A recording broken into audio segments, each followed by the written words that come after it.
جانور ذبح کرتے وقت میں ایسی غلطی جس سے گوشت خراب بھی جلد ہو جاتا ہے اور اس میں ناخوشگوار مہک یا بو پیدا ہو جاتی ہے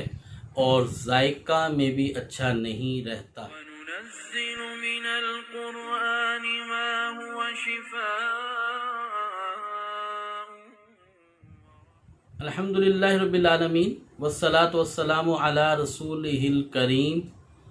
جانور ذبح کرنے کی مصلحت اور حکمت جس کو آج سائنس کی دنیا بھی مان چکی ہے اور اس بات کا ادراک کر چکی ہے کہ اسلام کا جو طریقہ جانور کو ذبح کرنے کا ہے اس سے اچھا طریقہ دنیا میں کوئی نہیں اور اس سے زیادہ اچھا صحت افزا طریقہ بھی کوئی نہیں۔ جانور ذبح کرنے کے لیے کس طریقہ کو مد نظر رکھنا چاہیے؟ اسلام نے جانور ذبح کرنے کا جو طریقہ بتایا ہے اس کو ہمیں بھرپور فالو کرنا چاہیے، اس میں سستی سے کام نہیں لینا چاہیے۔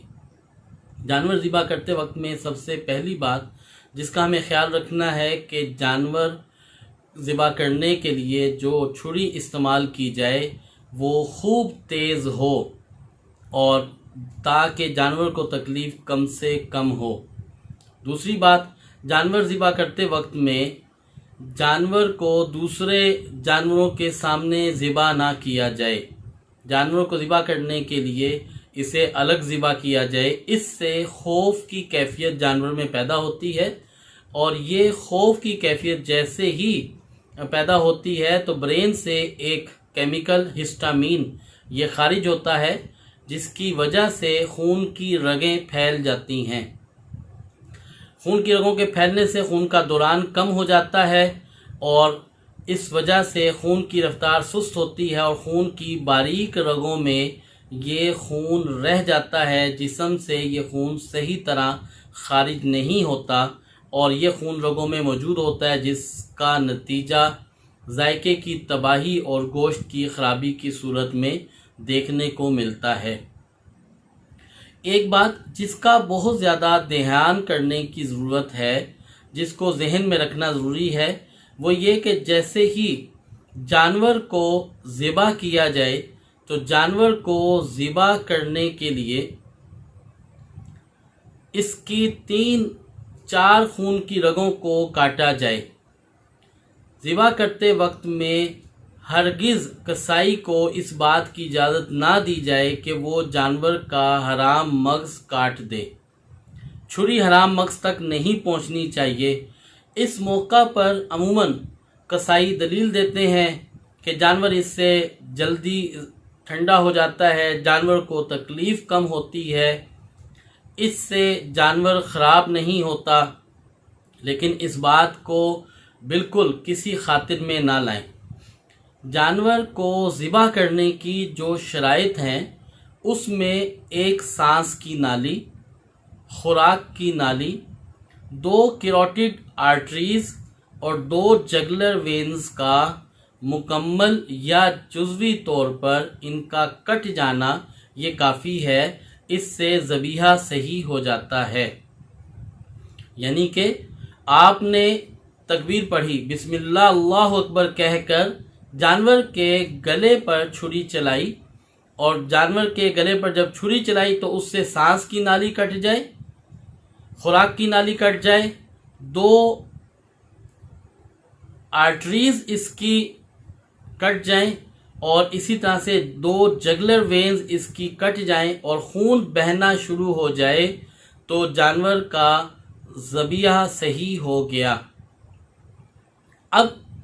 جب جانور کا ذبیحہ ہو جائے گا تو ان میں سے ان 3 رگوں کا مکمل کٹ جانا یا جزوی کٹ جانا یہ کافی ہوگا۔ اب جانور کو چھوڑ دیا جائے اور قطعی طور پر جانور کے گلے کو کاٹ کے یا اس کے حرام مغز کو نہ کاٹا جائے۔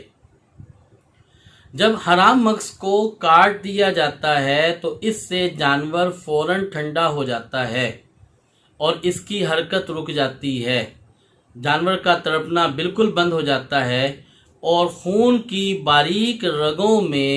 خون موجود رہ جاتا ہے، وہ جسم سے خارج نہیں ہو پاتا، جس کے نتیجہ میں جانور جو ہے